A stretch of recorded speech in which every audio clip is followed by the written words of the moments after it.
இந்த 10 தினங்களை பொறுத்தவரையிலே குறிப்பாக 10வது தினம் வந்து பெருநாள் யௌமுன் நஹர். அப்ப 9 தினங்கள், இந்த 9 தினங்கள் துல்ஹிஜ்ஜாவினுடைய 9 தினங்களை எடுத்துக்கொண்டால் இந்த காலங்களிலே குறிப்பாக சில அமல்கள் வந்திருக்கிறது, பொதுவாக சில அமல்கள் வந்திருக்கிறது. ரசூல் ஸல்லல்லாஹு அலைஹி வஸல்லம் பொதுவாக சொன்னதை எடுத்துக்கொண்டால் அல் அமலு ஸாலிஹ் ஃபீஹின்ன, அல் அமலு ஸாலிஹ் ஃபீஹின்னு வருது. அப்ப சாலிஹான அமல்கள் இந்த காலத்தில் செய்யப்படுவது அல்லாஹ்வுக்கு மிக விருப்பமானது, ஏற்றமானது, அல்லாஹ்விடம் மிக பெருமதி வாய்ந்தது என்ற ஹதீஸை வச்சு இந்த காலங்களில் நீங்க எந்த அமலை செஞ்சாலும் அல்லாஹ்விடத்துல சிறந்ததாகத்தான் இருக்கும். தொழுகைக்கும் நன்மை அதிகமாக கிடைக்கும். அதே மாதிரி வந்து அல்லாஹ் அதை நன்மை அதிகப்படுத்தி தருவான். அதே மாதிரி தொழுகை, அது மாதிரி நோன்பு பிடிக்கிறது, அது மாதிரி சதக்காக்கள் தர்மங்கள் செய்வது, அது மாதிரி குர்ஆன் ஓதுவது, தஸ்பீஹ் செய்வது, திக்ர் செய்வது, குடும்ப உறவுகளை பேணி வாழ்வது, அதே போன்று இல்லாத மக்களுக்கு உதவி செய்யறது, இவ்வாறான நற்கிரியைகள் வணக்கங்கள் ஏனைய காலங்களை விட இந்த 9 நாட்கள் 10 நாட்கள் செய்யப்படுவதுதான் அல்லாஹ்வுக்கு மிக மிக விருப்பமானது. அப்ப எனவே இது பொதுப்படையாக நாம் செய்ய வேண்டிய இபாதத்துகள். அதே போன்றுதான் அப்துல்லாஹ் பின் உமர் ரலியல்லாஹு அன்ஹு அறிவிப்பு முஸ்னத் அஹ்மதிலே பதிவாகி இருக்கிறது. எப்படி என்று சொன்னால் ரசூல் ஸல்லல்லாஹு அலைஹி வஸல்லம் சொன்னாங்க, இந்த நாட்களில் செய்யப்படுகின்ற அமல்கள் அல்லாஹ்விடத்தில் மகத்துவமானது, விருப்பத்துக்குரியது என்று சொல்லிவிட்டு ஃபஅக்திரு ஃபீஹின்ன தஹ்லீல வ தக்பீர வ தஹ்மீத், இதை ரசூல் ஸல்லல்லாஹு அலைஹி வஸல்லம் குறிப்பிட்டு சொன்னார்கள். அதாவது ஃபஅக்திரு ஃபீஹின்ன அத்-தஹ்லீல வ தக்பீர வ தஹ்மீத், லா இலாஹ இல்லல்லாஹ், லா இலாஹ இல்லல்லாஹ், அல்லாஹு அக்பர், அல்ஹம்துலில்லாஹ் என்பதை நீங்கள் அதிகப்படுத்திக் கொள்ளுங்கள் என்பதாக ரசூல் ஸல்லல்லாஹு அலைஹி வஸல்லம் சொல்லியிருக்கிறார்கள். இந்த ஹதீஸ் சரியான ஹதீஸ். அப்ப எனவே நாம் அல்லாஹு அக்பர் அல்லாஹு அக்பர் அல்லாஹு அக்பர் என்று அதிகமாக சொல்ல வேண்டும், லா இலாஹ இல்லல்லாஹ் சொல்ல வேண்டும், அல்ஹம்துலில்லாஹ் சொல்ல வேண்டும். அதே போன்றுதான் குறிப்பாக ஒரு தினத்திலே நோன்பு பிடிப்பது வந்திருக்கிறது, அரஃபாவுடைய தினம். அப்ப அரஃபாவுடைய தினத்தில் நோன்பு பிடிப்பது அபூ கதாதா அல் அன்சாரி ரலியல்லாஹு அன்ஹு சஹீஹ் முஸ்லிமில் பதிவாகி இருக்கிறது.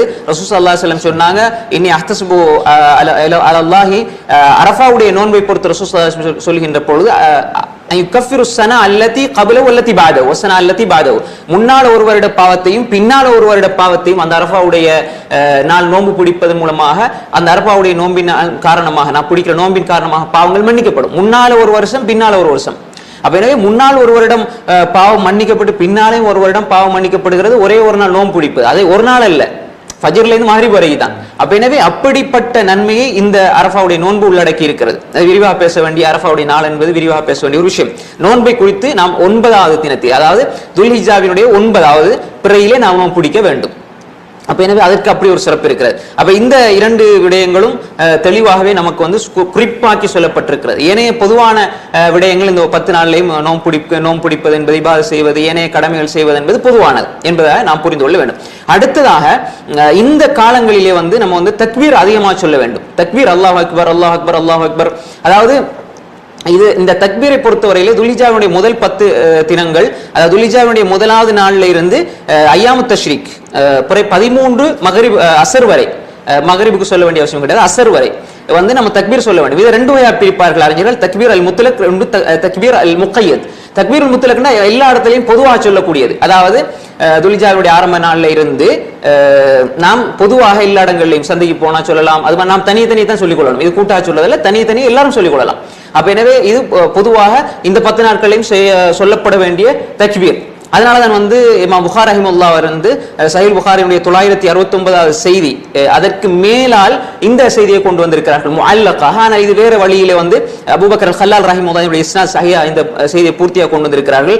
அபூ ஹுரைரா ரலியல்லாஹு அன்ஹு, அப்துல்லாஹ் பின் உமர் ரலியல்லாஹு அன்ஹு சந்தைக்கு போனால் தக்பீர் சத்தமாக சொல்வார்கள். அதை கேட்டு எல்லா சஹாபாக்களும் தக்பீர் சொல்வார்கள். ஒன்றாக எல்லாம் அவங்க தனித்தனியாக சொல்லிக் கொள்வார்கள். அப்ப எனவே இப்படி தக்பீர் சொல்வது என்பது தனித்தனியாக தக்பீர் சொல்வது. அதே மாதிரி உமர் ரலியல்லாஹு அன்ஹு மினாவுடைய அந்த உமர் ரலியல்லாஹு அன்ஹு அவர்கள் ஹஜ்ஜுடைய காலங்கள்ல அது மாதிரி இந்த மினா என்ற இடத்துல அவங்க வந்து அதிகமாக தக்பீர் சொல்வார்கள். அப்படியே மினா என்ற பகுதியை தக்பீரால முழங்கும் என்பதாக, இடி இடிச்ச மாதிரி சத்தம் கேட்கும் என்பதாக சஹீஹான அறிவிப்புகள் வந்திருக்கிறது. அப்ப எனவே இந்த காலங்களில் தக்பீர் அல் முத்லக், தக்பீர் அதிகமாக சொல்லிக் கொண்டே இருக்க வேண்டும்.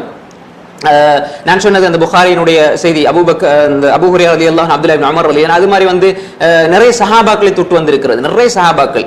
அப்ப எனவே இப்படி நாம் தக்பீரை அதிகமாக வந்து சொல்லிக் கொண்டே இருக்க வேண்டிய தக்பீர் அல் முத்லக். அது மாதிரி முக்கையத் என்று சொல்லுகின்ற பொழுது அரஃபாவுடைய நாள்ல இருந்து ஐயாமு தஷ்ரீக்குடைய அசர் வரைக்கும் இதுல இன்னும் கொஞ்சம் ஏற்றம் கூட அதாவது ஏற்கனவே உள்ளதை விட கொஞ்சம் ஏற்றம் கூட தொழுகைக்கு பின்னாடி தனித்தனியாக தொழுகைக்கு பின்னாடி அது மாதிரி வீட்டுல ஆண்கள் பெண்கள் வீட்டுல இருந்தா சத்தமா சொல்லலாம். அந்நிய ஆண்களுக்கு முன்பு தான் சத்தத்தை அவங்க போடக்கூடாது. அது மாதிரி வீட்டுல இருக்கும் பொழுது பிள்ளைகளுக்கு தக்பீரை சொல்லிக் கொடுக்கலாம். எல்லாரும் சேர்ந்துண்டா தக்பீரை ஞாபகம் மூட்டி தனித்தனியாக எல்லாரும் சொல்லிக் கொள்ளலாம். எல்லாம் சேர்ந்து ஒரே சத்தத்திலே என்ற அர்த்தம் அல்ல. எல்லாரும் சேர்ந்து தக்பீர் சொல்லிக் கொள்ளலாம். தக்பீர் சொல்வதில் மிகச்சிறந்த தக்பீர் எது என்றால் அப்துல்லாஹ் இப்னு மஸ்ஊத் ரலியல்லாஹு அன்ஹுடைய தக்பீர் அல்லாஹு அக்பர் லா இலாஹா இல்லல்லாஹ் அல்லாஹு அக்பர் வலில்லாஹில் ஹம்த். இத இமாம் இப்னு அபி ஷைபா ரஹிமஹுல்லாஹ் அவர்கள் முஸன்னஃப் இப்னு அபி ஷைபால பதிவு செய்திருக்கிறார்கள். அல்லாஹ் அல்பானி ரஹிமஹுல்லாஹ் அவர்கள் இர்வாவுல் கலீல்ல இதனுடைய சனத் சஹீஹானது என்பதாக பதிவு செய்திருக்கிறார். அது மாதிரி சல்மான் ஃபாரிஸி ரலியல்லாஹு அன்ஹுடைய அறிவிப்பு வந்திருக்கிறது. நிறைய சஹாபாக்களை தொட்டு அல்லாஹு அக்பர் ரெண்டும் வந்திருக்கிறது. அல்லாஹு அக்பர் லா இலாஹா இல்லல்லாஹ் அல்லாஹு அக்பர் வலில்லாஹில் ஹம்த் அப்படி வந்திருக்கிறது. இதனுடைய தக்பீரை பொறுத்தவரையில இந்த சீகாவை தான் சிறந்தது. ஒருவர் வந்து அல்லாஹ் அக்பர் சொன்னாலும் பிரச்சனை இல்லை, எதை சொன்னாலும் பிரச்சனை இல்லை. தக்பீர் தஹ்மீத் தஹ்லீல்ல வேண்டிய அவர் விரும்பியதை தெரிஞ்சதை இந்த காலத்திலே சொல்லிக் கொள்ளலாம். எனவே இந்த காலத்துல இப்படி நிறைய அமல்களை நாம் என்ன செய்யணும், செய்து கொள்ள வேண்டும். இப்ப சொன்ன